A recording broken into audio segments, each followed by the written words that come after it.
bukannya lebay sih ya, cuma asli tangan Tuhan. Kalau lu tahu ceritanya sih, karena gua sih dulu nggak didukung ya sama orang tua. Nggak didukung ya? Iya. Keluarga lu nggak ada yang musik? Nggak ada? Keluarga gua jujur aja semuanya Tenaga kesehatan ya? tenaga kesehatan semua. Dia datang ke rumah gitu. Dia pengajar di salah satu institusi musik. Cuma dia bisa dipanggil dulu di Surabaya gitu. Terus dia orangnya sangat open. Dan dia juga sebetulnya adalah orang yang akhirnya membuka pikiran gua gitu. In a way pertama kali ya. Halo teman-teman, apa kabar semuanya? Selamat datang di Serundeng, seru-seruan bareng Laudeng. So, sebelum nonton episode berikut ini, jangan lupa untuk subscribe, like, komen, dan juga share. Oh iya, jangan lupa nyalain loncengnya juga ya. Oke, so selamat menikmati. Jangan kamu bosan, ayolah semangat, yuk. Serundeng, seru-seruan bareng Laudeng. Oke teman-teman, halo, selamat datang di Serundeng, seru-seruan bareng Laudeng. Gila. So di episode kali ini agak sedikit berbeda karena gue bukan di studio, gue bukan di tempat Mas Prama juga. Tapi ini di sebuah tempat di daerah Pulau Jawa. Ini adalah daerah istimewa Yogyakarta. So karena kita kebetulan manggung, jadi gue sekalian ngobrol-ngobrol sama Mas Prama. So di Serundeng episode kali ini gue bersama Mas Prama pada bass. Terima kasih, saya terhormat sekali. Keren. Gila lo masuk Serundeng lo. Keren. Buset. Jadi ini agak lain ya Mas, karena suasana mendung-mendung, hujan. Denger nggak tuh? Ada suara gong. Suara gong tuh. Keren. Jadi teman-teman, kalau yang nonton ada vlognya juga kan? Oh ada vlognya ya. Oh iya. Ada Serundeng vlog kita manggung, nah kurang lebih itu di sini ya. Oke Mas, thank you banget nih udah datang ke Serundeng nih. Udah mau ngobrol-ngobrol santai bareng Laudeng. Dan jadi Mas Prama ini adalah seorang basis. Asik. Apalagi Mas, kalau menurut lu bisa mendeskripsikan diri lu sebagai apa nih? Ya basis boleh, saya lagi merambah belajar bikin lagu juga. Oh, Songwriters, yes. Keren. Lagi berusaha bikin lyrics gitu. Oh, lagi bikin buat gua paling susah tuh bikin lirik. Kenapa tuh? Gua tuh bukan orang yang apa ya, bahasanya tuh lebay kali. Enggak, kadang-kadang kan lu kan harus mendramatisir, puitis mungkin ya itu. Gua orangnya yang terlalu straightforward gitu, jadi sempat kesusahan gua gitu. Cuma terus akhirnya ya yang ngeliat siapalah yang pokoknya berkarya tuh gua perhatiin liriknya. Oh ya nggak perlu puitis juga kok, asal santai pokoknya intinya kena gitu bisa gitu. Keren. Jadi itu proses belajar ya. Yoi. Nah mungkin teman-teman yang belum tahu Mas Prama bagaimana perjalanannya sampai bisa bertahan di ibu kota Jakarta. Alhamdulillah. Jadi Mas Prama ini berasal dari Surabaya. Ya. Kalau saya salah tolong dikoreksi. Ya. Saya dari Surabaya. Saya ke Jakarta itu tahun 2008. Wah, 12 tahun lalu ya. 12 tahun lalu ya. Gila cepet banget itu. Itu gimana ceritanya Mas? Kenapa ke Jakarta? Gua bukannya lebay sih ya. Cuma asli tangan Tuhan. Kalau lu tahu ceritanya sih, karena gua sih dulu nggak didukung ya sama orang tua. Nggak didukung ya? Iya. Keluarga lu nggak ada yang musik? Nggak ada? Keluarga gua jujur aja semuanya tenaga kesehatan ya? Tenaga kesehatan semua. Bayangin. Nakes. Jadi sebetulnya gue dulu main musik tuh cuma dikasih supaya gue nggak aneh-aneh. Iya. Cuma terus ya nggak tahu ya, tiba-tiba terus proses hidup kok musik gue tambah jadi gitu. Cuma emang kalau cerita-ceritanya nih, gue inget-inget zaman kecil dulu kan biasa orang akademis kan anaknya di tes IQ gitu. Iya. Gue inget diomongin, ini bapak ini sama ibu anaknya ini tinggi di seni, udah dibilangin. Oh udah dibilang gitu, ada indikasi itu ya? Mungkin masih denial kali. Masih denial, karena dulu gue emang gambar gitu. Udah. Lu suka gambar juga ya? Tapi dulu gue musik belum interest, dengerin interest. Jadi gue dari SD aja udah seneng dengerin Michael Jackson, New Kids on the Block gitu. Cuma gue masih belum paham gitu. Emang yang gue praktekin itu adalah gambar. Gitu, desain gitu. Sempet gue nyoba masuk ITB. Cuma ya nggak lulus. Gitu. Cuma akhirnya gue keterima di satu universitas di Surabaya, jurusan psikolog maksudnya. Psikopat. Nah, waktu di situ malah jadi itu ngeband gue malah iya, jadi kampus ya. Gue pertama ngeband tuh jujur ada telat sih, SMA kelas 2 tuh baru megang bass tuh. SMA kelas 1 tuh gue pengen ngeliat anak-anak, gue baru tahu tuh dunia ngeband gitu, baru kenal di SMA tuh. Iya. Terus pengen ngedrum, tiba-tiba terus gue ngomong ya sama bokap waktu itu, boleh nggak gue les drum gitu. Minta les ya. Terus bokap ngomong, itu adekmu mau itu tuh les akustik gitar gitu. Udah kamu les gitar aja. Gue pikir ya udahlah gitu. Ikut seminggu klasik kan. Kagak doyan. Terus akhirnya, tapi ini yang gue pelajarin juga, dan gue beruntung banget dapet waktu itu ada namanya Mas Agus kalau nggak salah namanya itu. Dia datang ke rumah gitu. Dia pengajar di salah satu institusi musik. Cuma dia bisa dipanggil dulu di Surabaya gitu. Terus dia orangnya sangat open. Dan dia juga sebetulnya adalah orang yang akhirnya membuka pikiran gua gitu. In a way pertama kali ya. Kamu nggak seneng klasik ya? Ya udah, kamu belajar chord aja. Jadi gua belajar chord gitar gitu. Terus suruh nyari lagu gitu kan. Nah, pas nyari lagu itu nyambungnya ke bass adalah waktu itu kalau nyari lagu tuh kan dia bilangnya, aku kan bingung ya nyari lagu gimana mas, aku nggak paham gitu loh. Coba dengerin bassnya deh, itu yang suara-suara low yang dem. Oh gitu, iya cari aja pelan-pelan gitu. Jadi dari yang seminggu itu 1 lagu, seminggu 2 lagu, sampai akhirnya seminggu 10 lagu gitu. Gitu. Jadi nah terus karena gue patokannya omongan, ya itu memang kayak gue ngomong mungkin tangan Tuhan juga. Karena dia ngomong kayak gitu, gue akhirnya otomatis fokus ke bass dong. Iya. Gitu. Terus akhirnya lebih, kok kenapa jadi cepet itu bassnya daripada chordnya gitu. Terus guru gue juga ngeliat itu si Mas Agus, terus kamu kayaknya mesti pindah bass deh gitu. Terus yakin mas? Iya, percaya deh sama aku. Terus akhirnya SMA kelas 2 itu gue minta sama bokap les bass. Enggak les bass, gue minta bass. Minta beli bass ya, Pak, boleh nggak gue minta bass? Bass tuh apaan gitu? Ya udahlah pokoknya intinya. Terus akhirnya kita ke toko musik dan ya itu gue beli bass. Dan itu sebetulnya gue juga masih belum yakin karena gue taunya gue belajar gitar gitu. Cuma akhirnya ya itu sometimes kalau lu lu nggak paham tapi lu ngerasa kayak this is the right thing gitu loh. Ya udah lu jalanin aja, dan alhamdulillah sih ya itu akhirnya meneruskan perjalanan gua sampai ya berproses jatuh bangun dan sebagainya, ya akhirnya sampai akhirnya titik puncaknya itu adalah sebetulnya gua udah hancur lebur sih. Gua di DO dari kampus. Dari kampus, sekarang nilainya nasakom terus. Band gue buyar semua, jadi udah nol. Gue bener-bener nol. Gue sempet ngajar anak-anak bocah, itulah yang baru-baru gitulah. Terus itu pun juga udah mulai berkurang ya. Dan gue sempat di zona stres, stres yang gue mau ngapain sih gitu. Nah itu lagi tangan Tuhan lagi. Gue alhamdulillah teman banyak. Gitu. Jadi dan suatu hari seorang musisi Jakarta datang ke Surabaya. Ya itulah makanya yang gue bilang tangan Tuhan tadi. Kok Yopas nyari basis? Dan dia nanyanya ke temen gue.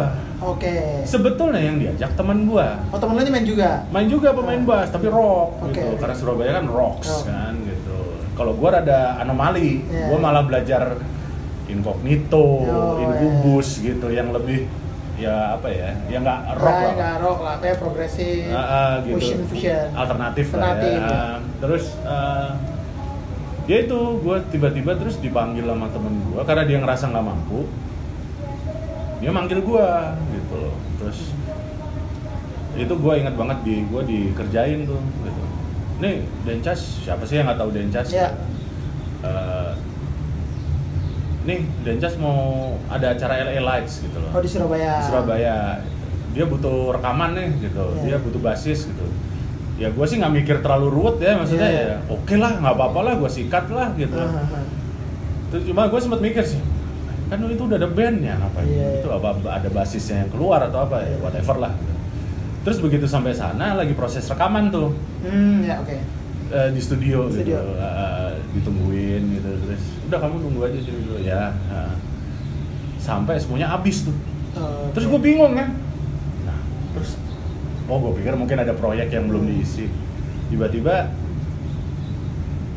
ya minum-minum bentar terus masuk studio yuk. Gue pikir, hah? Masuk studio? Ngapain?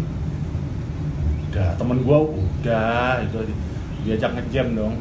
Diajak ngejam. Gue bingung tuh asli, gue bingung ngapain sih? Terus ya udah ngejam terus tiba-tiba Dencas tuh udah tanya ke ada drummernya, adiknya si Regi. Mana Reg? Oke sih. Gue bingung kan. Apaan nih gitu. Drummer ini orang Surabaya enggak? Enggak, adiknya Dencas. Adiknya Dencas. Si Regi Casmala. Regi Casmala ya. Terus tiba-tiba dia ke gua terus minggu depan kamu ke Jakarta ya? Gua yang langsung ngeblank gitu dong. Hah? Maksud lu? Iya, lu ke Jakarta. Terus gua ngapain di Jakarta? Ya ngeband lah goblok gitu. Dencas kan gitu kan. Mulutnya ya. Ngeband lah goblok. Aduh, IQ Muna gitu. Itu gua sempet antara excited sama stres dong. Iya. Enggak, maksudnya gue shock. Ini apa gitu loh. Terus ya akhirnya sempat gue nyaris nggak berangkat tuh karena ya beberapa hal, cuma terus akhirnya karena itu dia support temen-temen gue, udahlah kesempatan tuh nggak datang 2 kali kadang-kadang. Hajar, udah Bismillah, udah gue ke Jakarta gitu. Oke, 2008 itu ya? 2008 itu. Dan ya alhamdulillah sampai 2020 masih bisa bertahan dengan segala ya suka duka musisi ya. Kita semua pasti mengalami problematika.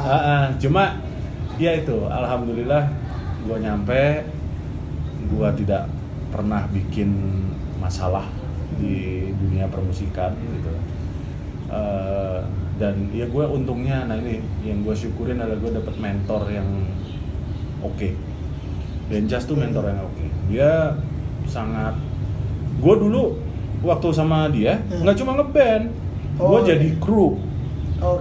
Iya, gue disuruh ngerasain, lu harus ngerasain jadi kru gitu. Terus dia bilang, lu juga kalau ada acara-acara I.O. gitu, lu coba deh ikut, biar lu tahu semua gimana sih kerjanya.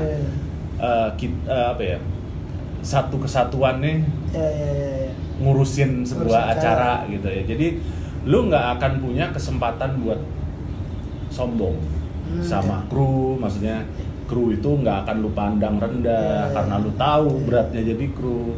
I.O.nya pun kadang-kadang ya, walaupun kita kan I.O. kadang-kadang kan ya begitulah gitu. Cuma kita pun tahu maksudnya oh iya dia mungkin begini. Jadi kita punya toleransi yang gede. Nah itu jadi ya in a way itu sih. Ini bahkan ya sama lu pun di Arana Project ini itu juga tangan Tuhan. Iya. Gak pernah tahu ya. Gue juga belum kenal Mas Rama sebelumnya loh. Iya. Bahkan gue cerita ini gue baru tahu sekarang nih. Iya, kita udah lama, kita belum sempat ngobrol. Iya, itu belum sempat ngobrol yang sedalam ini. Bahkan gue juga nggak tahu. Gue cuma tahu Mas Rama itu dari Surabaya, terus kesini emang merantau, terus main musik udah tahu ya gitu doang. Ya gue tahu juga barang Dencas, cuman proses ini gue nggak tahu. Iya. Jadi ini barang teman-teman juga. Tapi gue rasa sih semua orang pasti ngalamin lah. Iya, pasti punya proses kayak gitu. Benar.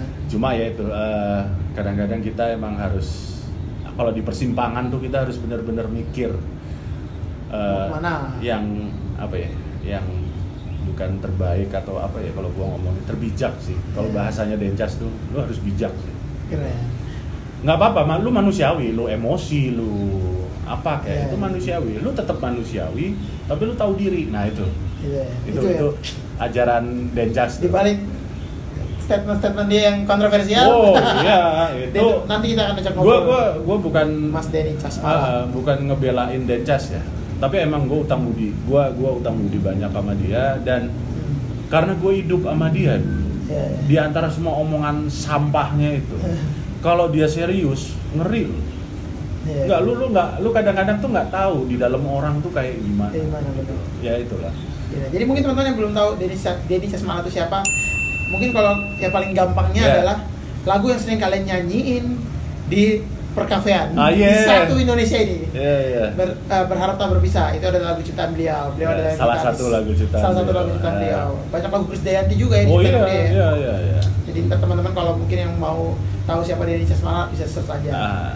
Gitu. Nanti kita akan ajak ngobrol juga Mas Denny Cas. Nah, awalnya lu bisa masuk ke dunia session profesional. Lu masuk ke dunia rekaman dulu kah atau langsung ke dunia session? Kembali lagi gue alhamdulillah kena Dencas. Jadi gue langsung cemplung di session sama di rekaman gitu. Jadi dua hal itu.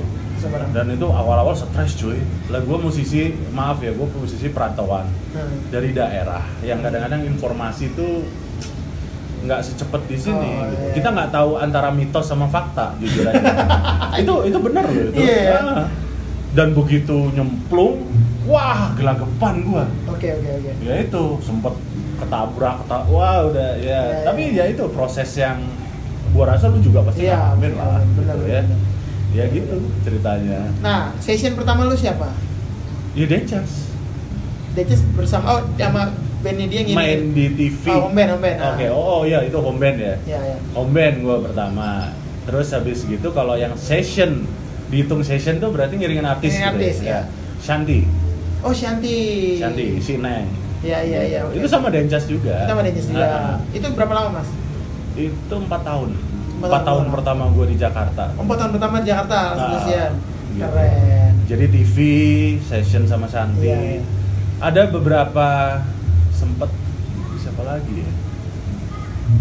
Banyak sih, maksudnya ada newcomers. Iya. Cuma kalau yang pertama sering banget tuh Shanti ya. Nah, waktu itu lu kan dari mindset orang Surabaya yang ngeband, taunya kan ngeband. Nggak apa-apa, sok. Jadi mindsetnya kan ngeband, lu pasti belum terlalu ngerti session tuh kayak gimana, ngisi rekaman kayak gimana, taunya band lah kan. Ketika lu ke Jakarta terus tiba-tiba lu jadi, oh ternyata ada satu aspek pekerjaan di musik yang namanya session player nih. Itu menurut lu agak kaget karena berbeda cara kerjanya atau gitu-gitu nggak? Atau kayak sama aja lah ya, ngulik juga. Menurut gue gini sih,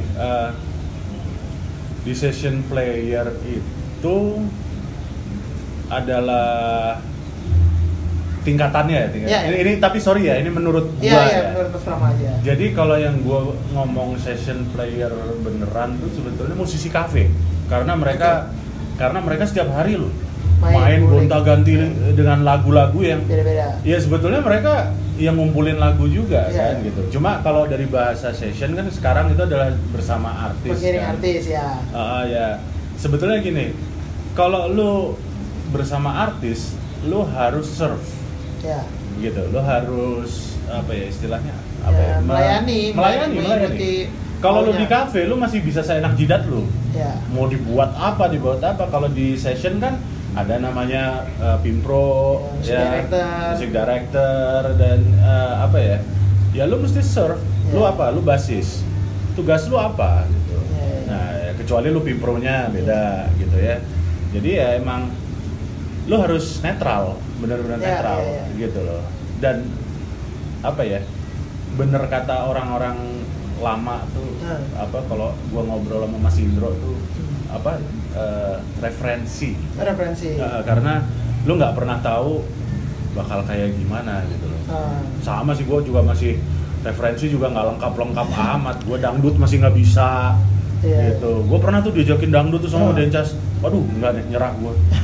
Udah gitu baca kan, udah ampun. Akhirnya ngaduin gue Mas Bintang, gue kru, gitu. Jadi menurut gue sih gitu. Session player tuh harus serve. Harus netral dan lo memberikan apa yang musik director ataupun artisnya mau gitu. Kalau memang lu dibukakan sarana untuk saran nggak apa-apa, tapi kalau misalnya mereka minta gitu, seyogyanya lu harus mengikuti. Benar. Gitu. Menurut gua sih kayak gitu sih. Itu jadi teman-teman, soalnya sekarang ini banyak banget yang maksudnya kayak gitu tuh, kayak dulu kita mindsetnya pengen main musik karena pengen ngeband. Taunya band kan, zaman dulu kan zaman band kan, sama gue juga waktu kecil zaman band.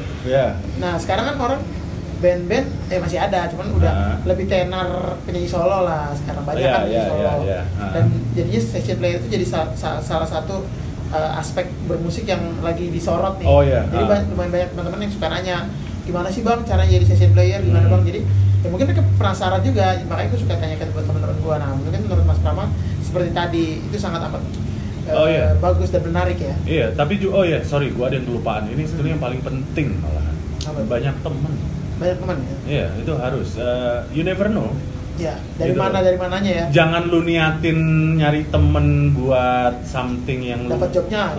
Gitu. Cuma lu ya nggak apa-apa, itu manusiawi sebetulnya, gitu loh. Cuma ya lu jadi temen aja. Karena nanti kalau lu udah fokus bahwa lu misalnya gua sama lu tuh, gua deketin lu supaya gua dapet job. Karena kalau gua udah dapet job, gua lupa dong. Padahal istilahnya gua niatnya temen beneran gitu loh. Nah, itu sisi yang harus lu pahamin.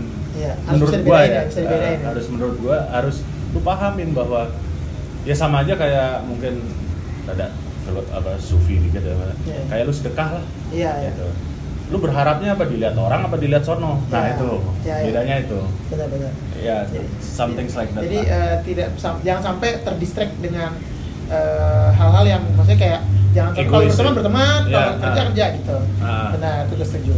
Keren. Semoga ini bisa menginspirasi teman-teman. Memberikan masukan nih, keren banget Mas Prama nih. Thank you. Kemudian ya udah berarti session. Apalagi aspek bermusik masih di Jakarta selain session, rekaman, main TV udah. Apalagi pernah ngajar nggak di Jakarta? Nggak berani ya. Masih banyak senior yang gila-gila cuy. Enggak, maksudnya lagi pula gue juga bukan orang basic sekolahan gitu loh. Dan gue maksudnya kalau sekarang Indonesia itu kan ijazah tuh penting ya. Kalau orang-orang yang kayak yang berani mengajar itu pasti dia punya kurikulum kan. Dia punya teori, punya itu. Gue nggak punya. Gue bener-bener walaupun gue tadi ngomong les, itu gue les otodidak sebetulnya. Les yang lu mau ya? Les yang gue mau. Gitu. Nah terus jadinya ya gue nggak berani lah. Ya bukannya gue ngerasa manusiawi gue belum pantas buat ngajar gitu, karena banyak yang lebih bagus gitu loh. Kecuali kalau emang ada orang datang ya mending ya sharing aja, nggak usah ngajar gitu loh, ya sharing aja gitu. Keren. Nah, ada juga mas teman-teman yang suka nanya nih, ini gue sambil menjawab beberapa pertanyaan teman-teman ya. Kan ya standar lah ya, dulu musik itu belum terlalu menjadi mungkin mata pencarian atau jenjang karir yang bagus di Indonesia, mindsetnya gitu. Nah, lu sebagai pendatang, apalagi sebagai pendatang gitu dari luar yang emang ke Jakarta buat main musik kan, suka ada beberapa pertanyaan yang masuk, emang bisa main musik sampai tua? Apakah bermain musik itu bisa menjanjikan sebagai jenjang karir ataupun minimal bisa menjadi mata pencarian buat penghidupan yang layak? Itu. Ya. Kalau menurut ngelihat dari keadaan di Jakarta ya, bisa kok. Bisa ya, dan lu ngalamin sendiri kan? Iya, dan tapi ya itu kembali lagi, setiap pekerjaan secara ya siapa sih yang nggak ada up and down gitu loh, gitu loh. Cuma keuntungan dari musik, kalau gua sebagai musik adalah ini pekerjaan paling enak sih. Kenapa tuh? Ya sekarang kita main, kita enjoy, yang nonton enjoy. Mana ada pekerjaan yang bisa langsung dua arah kayak gitu? Iya, benar. Ya dan sorry aja, banyak kok. Lu sendiri bahkan bisa beli mobil, ya kan, nyicil rumah, gitu kan. Itu real, gitu loh. Dan ya emang dulu kan musisi dianggap sebelah mata ya gitu. Kayak lagu juragan kita ya. Oh iya. Nah, sebetulnya ya gue bener-bener ngelihat gitu ya. Maksudnya nggak ada yang menjamin kok.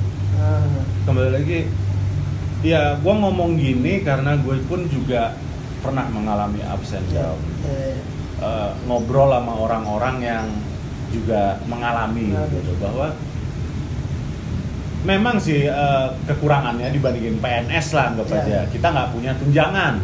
Nah itu kita harus pinter-pinter tuh. Pinter manage duit. Nah dulu kan ada stigma bahwa musisi itu yang abis di minuman, abis di cewek lah, abis obat-obatan. Enggak, jujur aja itu tergantung orangnya. Gua itu sangat menentang itu. Karena apa? Gua ngelihat sendiri orang-orang yang berusaha menghidupi keluarganya dengan bermain musik sampai tua.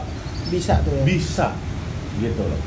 Jadi itu bisa, gitu loh. Cuma ya itu kembali lagi masalah apa ya? Takdir kali ya. Itu kan tangan Tuhan. Ya kita cuma bisa berusaha. Gitu loh. Ada sih, jujur gue ngalamin juga ada fase aduh, gue bisa nggak ya gitu. Pasti gue yakin. Dan tapi percaya nggak percaya, temen gue yang kerja beneran pun begitu gitu. Dan dia malah yang lucu tuh, gue pernah ada kejadian satu nih. Ada temen gue udah anggap aja udah mapan lah awal-awal gue ke Jakarta. Tiba-tiba kita nongkrong dong, karena gue kan pindah ke Jakarta, dia udah di Jakarta gitu. Dia BUMN gitu lah. Cuma begitu kita ngobrol nih, begitu udah kena nih, maksudnya udah ngomongnya dalam, tiba-tiba dia nyeletuk dong. Gue ngiri kadang-kadang sama lu. Lah gue kan, maksud lu gimana? Lah kalau gue kan ngeliat lu udah mapan. Settle gitu ya. Iya, tunjangan ada. Ternyata ada jiwanya yang tidak terpuaskan. Kayak contohnya ya, maksudnya kalau yang maksudnya kenapa gue ngomong kayak gitu, karena dia ngomong sendiri bahwa bayangin Pram, gue berangkat pagi pulang malam, walaupun dia punya anak, ketemunya kapan, cuma weekend doang. Nah kalau kita musisi kan enak, main mah bisa ngatur sendiri gitu. Ya cuma kelemahannya itu lu nggak bakal punya tunjangan kayak pensiun kayak itu. Nah makanya lu mesti pinter-pinter. Cuma kalau ditanyanya tadi adalah bisa apa enggak, sama kok. Sama aja kan. Sama aja. Mau beda sistem pembayaran aja ya. Iya. Apalagi kalau ya maaf ya. Ini mungkin ada sensi ya. Apalagi kalau di luar negeri kan. Di luar negeri ada apanya istilahnya corporate-nya yang mengatur kita udah per jam loh kita gitu loh. Cuma kalau di sini kan belum ya. Nah itulah, itu salah satu. Ya itu mudah-mudahan sih proses kedepannya lebih baik sih. Buat generasi ke depan. Tapi kalau kembali lagi intinya kalau ditanya bisa apa nggak bisa. Lu yakin bisa, ya? Yakin gue. Keren. Nah ini semoga bisa menginspirasi teman-teman, menjawab beberapa pertanyaan, dan juga mungkin ada beberapa teman-teman yang mungkin emang aku pengen bermusik cuman begitu masuk pasti keraguan-keraguan kan ada dilema iya, sama bisa nggak ya ya gue tadi kan juga cerita sama gitu gue juga pun mengalami fase itu pasti. Tapi ya buat kita yang sudah menjalaninya sekian tahun ya, kita maksudnya Mas Prabu sendiri tadi udah bisa bilang kalau ya bermain musik itu bisa menjadi jenjang karir, bisa menghidupi juga, dan bahkan Mas Prabu juga udah menikah nih, udah bisa berkeluarga juga bisa gitu loh. Ya tapi juga bukan berarti terus gua selalu oke ya, enggak. Itu pasti ada waktunya kita gali lubang tutup lubang itu pasti ada. Iyalah ya namanya kehidupan lah aja. Jangan kita perkantoran begitu. Teman-teman di kantor juga begitu pasti. Nah Mas, dari session suka dan duka, karena kan orang lihat nih di sosial media apalagi sekarang ya. Orang lihat jadi session player tuh enak, lu main musik yang lu suka. Misalnya lu bermain musik sesuai kesukaan lu main musik gitu. Lu ketemu artis. Lu jalan-jalan keluar kota kayak kita sekarang lagi di Jogja. Lu yang nginep di hotel gratis juga. Tapi orang jarang lihat dukanya kan. Orang lihat suka-suka aja, jadi pengen ntar begitu masuk ternyata nggak enak kayak gitu. Tapi ya tidak seenak itu, tapi tidak se-nggak enak itu juga. Gitu. Makanya gue bilang sama aja. Nah mungkin lu bisa sharing versi Mas Prama nih, dukanya. Ya duka ya saat apalagi kayak kita lagi ngalamin sekarang COVID. Mau ngapain juga? Iya. Mereka masih kerja. Masih ada WFH ya. Masih ada work from home. Walaupun gaji dipotong, pemasukan ada. Kita waktu itu berapa bulan? Lumayan sampai Juni kan. Itu megap. Itu lagi. Lu banyak temen gue yang jadi Grab, jualan apa ya that's life gitu loh. Maksudnya kalau lu mau ngomong yang pasti-pasti, ya sekarang bayangin ya, gue punya temen ada penggede lah gitu, ya emang itunya dia gitu. Terus cut apa ya? Terus tadi nyampe mana ya? Oh ya, temen gue ya penggede, terus kan penggede kan, ya gue nggak akan ngomong lah ya. Iya. Kan ada duit panas. Ya. Itu percaya nggak percaya, dia dari yang rumahnya 5 itu sampai sekarang itu rumahnya cuma 1, ngontrak ya, dan hidupnya akhirnya jualan ayam penyet. Oh iya ya, enggak, itu salah satu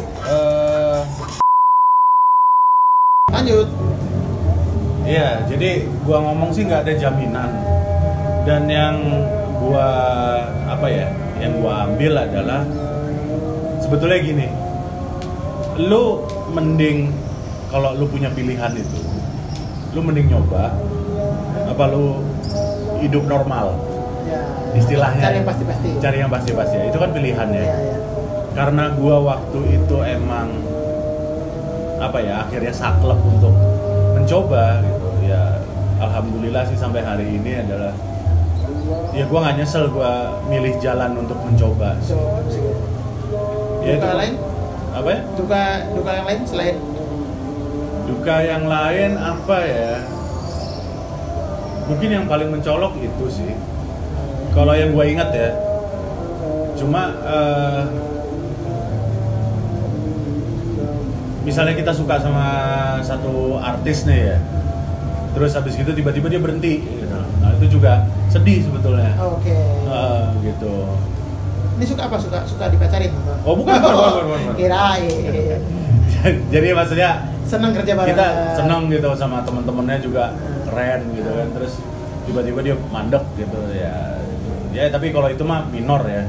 Tapi kalau yang istilahnya dominannya ya itu tadi ya. Kadang lu nggak ada job gitu, terus ya itu mesti pinter-pinter, dan emang gue dulu pertama dibully sih sama keluarga sih. Sama keluarga ya? Iya. Oh, lu dapat tekanan dari keluarga ya? Iya, tapi ya itu lucunya manusia tuh kadang-kadang ya maaf ya, bukannya apa, begitu kita keluar di TV itu ya langsung gitu. Tapi begitu kita lagi susah tuh kan itu manusia gitu maksudnya. Jadi makanya gue bilang ya itu tergantung lu gitu loh. Maksudnya lu bisa terima nggak? Itu kan satu paket ya. Bahwa kita juga akan in a way dikucilkan dan kita akan dipuja juga gitu loh. Ya kalau gua kembali ke ya itu, lu mending nyoba atau lu ngambil jalan normal. Itu sih. Keren. Tapi itu memang maksud gua masih mindset di Indonesia sih, karena buat sebagian besar orang menurut gua pribadi juga orang melihatnya main musik itu ya yang nongol di TV. Jadi ketika kita main di TV, menurut mereka ya tidak sukses. Padahal musisi yang sukses belum tentu. Iya. Ada di TV juga. Gue mau nyebutin itu tuh, gue rada. Iya, nggak apa-apa. Maksud gue memang begitulah. Di semua kalangan menurut gue masih sebagian besar kayak gitu. Jadi ya kalau yang kayak lu bilang tadi, jangan dilihat sukanya doang gitu. Lu juga harus terima dukanya juga. Iya. Bahkan lu jadi penggede pun ada dukanya banyak gitu. Semua aspek yang namanya juga hidup ya. Iya gitu. Jadi lu mesti lengkap sih. Tapi kalau lu udah interest ke situ, ya lu harus benar-benar mempertimbangkan gitu. Iya. Tapi sekarang itu sebetulnya lebih enak kan, maksudnya lu tampil di YouTube gampang. Zaman gua dulu susah cuy gitu. Mau di ini siapa ya? Itu aja susah kan. Sekarang tinggal Instagram, tinggal YouTube gitu. Semua tuh kalau buat gua tuh yin yang sih. Oke. Hitam putih ya. Gitu. Sekarang lu gampang, tapi lu banyak saingan. Ya. Kalau dulu lu susah, tapi saingan lu dikit. Nah, karena memang yang kedetek nggak banyak. Iya gitu. Kalau sekarang dengan adanya media sosial, dulu kan kita cuma tahu anggap aja player-player hebat itu kan dari yang terkenal tuh, anak band gitu-gitu. Ternyata begitu media sosial booming, ternyata banyak orang-orang yang nggak kedetek, gila-gila. Ini mas ini ya, nah itu, ya jadi tapi ya itulah, itu dinamikanya itu ya kayak gitu loh. Kalau lo kepengen jadi session player tuh, ya lo harus memahami dinamikanya itu, gitu loh. Dan kalaupun lo salah nggak apa-apa, itu buat gua manusiawi gitu. Dan gua sangat gua beberapa saat ini tuh sering ngobrol sama Mas Indro, Harjo Dikoro itu kan, gara-gara gua juga sok-sokan ikut ngevlog, bukan ngevlog apa sih istilahnya, podcast video dari temen gua itu gitu. Ternyata ya itu jam terbang tuh nggak bohong, proses hidup orang tuh nggak bohong gitu. Jadi apa ya, seringlah juga bergumpul dengan orang-orang yang sudah melewati fase-fase itu, supaya lu paham gitu loh. Kadang-kadang apa yang kita ngerasa kita udah paling top, kita udah paling oke, ternyata kita cuma belum ya. Iya gitu. Jadi ya itulah. Keren. Gila, semoga obrolan gua kali ini bisa menginspirasi teman-teman di luar sana. Ya maaf kalau ada kekurangan-kekurangan. Memberikan masukan-masukan yang baru. Terus mungkin ya memberikan gambaran yang lebih luas lagi kalau musik itu tidak sesempit yang dipikirin banyak teman-teman dan juga orang lain di luar sana. Musik tuh kalau siapa yang ngomong sama gue, musik tuh bebas kok. Lu mau bikin kayak apa bebas kok. Ya tinggal nanti kalau lu mau masuk ke industri apa ke idealis atau mau kemana. Itu pilihan memang. Iya. Semua dan hidup itu memang pilihan ya, nggak hanya di musik kok. Iya, bener. Keren, Mas Praman, terima kasih banyak sudah datang ke banget. Banyak banget masukan-masukan yang sangat berarti. Saya sudah dibajak di Serundeng dan di Jogja. Juga di Jogja nih obrolannya bersama kicauan-kicauan burung dan juga gonggong dari Plaza Barukmo ini, tempat yang sangat cozy. Tanah Yogyakarta ini. Keren. Bersama hujan rintik-rintik. Hujan rintik-rintik romantis sekali. Kenapa ada lu ya? Kurang wine aja nih. Oke Mas Romo, mungkin terakhir banget nih. Okay. Mungkin Mas Romo bisa ngasih saran dan juga masukan buat teman-teman yang mungkin baru mau mulai untuk masuk ke dunia musik, baru mau kira-kira next gue bakal jadi musisi atau mungkin yang sudah masuk dunia musik tapi kayak bingung, aduh gue ngapain nih ya, apa gue rekaman gak ya, apa gue kafe ya, gitu. Nah, boleh kasih masukan gak versi Mas Prama? Ini mungkin rada apa ya, ada klisenya juga, cuma bener, maksudnya lo harus open minded banget gitu, open minded, know your manners. Itu buat ke attitude gitu. Perbanyak teman itu. Gua itu orang yang bukan berhasil sampai ke Jakarta karena usaha gua sendiri. Gua bisa ngomong kayak gitu. Gua berutang budi sama teman-teman gua, sama orang-orang yang udah mengajak gua masuk ke dunia musik ini. Dan di situ kalau lu sadar di situ, maka lu insya Allah ya nggak akan sombong. Karena lu tahu kalau nggak ada mereka, kalau lu tarik ke belakang, bayangin kalau nggak ada mereka, lu jadi apa? Nah, kalau lu masih berusaha, nggak apa-apa. Kembali lagi, we never know, gitu loh. Gua pun waktu itu udah buntu. Cuma ya kalau lu minta ke, ya ini yang klise tadi, lu minta ke Tuhan, lu pasrah, lu ikhlas. Mudah-mudahan sih masih ada jalannya. Iya. Itu omongan gua sendiri berat sih ngomong sih. Cuma tapi lu ngalamin itu kan? Gua ngalamin gitu. Benar, setuju. Ya, maksudnya ya tidak mau, ya tadi bilang tidak mau klise, tapi ya memang begitu adanya. Emang begitu. Jadi itu harus di-sharingkan, benar. Gua setuju banget. Jadi mungkin teman-teman yang masih ragu ataupun bimbang atau bingung, ya mungkin kalau emang mentok banget nggak bisa cerita ke siapa-siapa, ya mungkin berserah aja ya. Iya, karena berserah. Tuhan tuh ada ya. Nggak apa-apa. Kegagalan tuh bukan sesuatu yang apa ya, aib kali ya, gitu. Karena asal lu berproses terus sih. Tapi kalau lu capek dan lu milih untuk pergi, nggak salah juga, gitu. Maksudnya itu manusiawi. Cuma kembali ke pertanyaan yang tadi, lu mending jalan terus apa mundur. Nah itu kan yang tahu kan lu kan, dengan segala ya dunia lu gitu. Keren. Oke Mas Roman, terima kasih banyak sudah ngobrol-ngobrol, banyak banget masukan yang sangat-sangat menginspirasi dan juga semoga teman-teman mudah-mudahan mendapatkan gambaran-gambaran baru lagi. Oke teman-teman, kalau mungkin masih banyak yang bertanya-tanya ataupun mungkin penasaran dengan pengalaman dan juga cerita hidup Mas Prama, boleh langsung tanya beliau aja. Boleh DM aja di Instagramnya. Di mana Mas? @prama311. Prama 311. Itu udah kata nama Blink-182 ya. Oh iya, sama yang itu, tolong gue promo dikit boleh? Boleh. Gue lagi bikin proyek ini sama temen gue, Pimpronya, basisnya Tonight Show Net TV, Bapak Adhika Pramaja. Iya. Namanya Bacot Bas. Itu juga kita nguliknya proses perjalanan hidup seputar basis itu juga banyak dapat ilmu. Gua pun Mas Indro dapat ilmu banyak dari situ gitu. Iya. Jadi kalau bisa ditonton di YouTube channel kita gitu. Apa YouTube channelnya? Bacot Bas namanya? Iya, kalau nyari keywordnya Bacot Bas saja pasti keluar. Thank you. Apalagi buat bas-basisnya bisa langsung nonton. Yoi. Lebih spesifik. Ya. Nah, juga mungkin teman-teman yang mau tahu mau production itu apa, boleh cek Instagramnya di sini. Ntar apa yang kita kerjain juga ada di situ. Dan juga mungkin teman-teman yang mau bertanya sama gua untuk mau nanya apa aja boleh lah. Terus mau request bintang tamu juga boleh. Asik. Langsung DM aja @laudeng di sini. Oke teman-teman, sampai jumpa di serunding berikutnya. Semoga bisa menginspirasi kalian, menambah masukan-masukan yang baru lagi. Jangan lupa untuk subscribe, like, komen, dan juga share ke teman-teman yang lain. Asik. Orang cerdas nih. Oke teman-teman, sehat-sehat selalu. Jangan lupa untuk menerapkan 3M. Amin. Mencuci tangan, memakai masker, dan juga menjaga jarak. Dan juga semoga pandemi ini segera beres dari Indonesia ini, dari satu dunia lah, biar kita bisa kembali melakukan aktivitas kita dengan normal. Ya. Oke teman-teman, sampai jumpa di Serundeng, seru-seruan bareng Laudeng. Gila.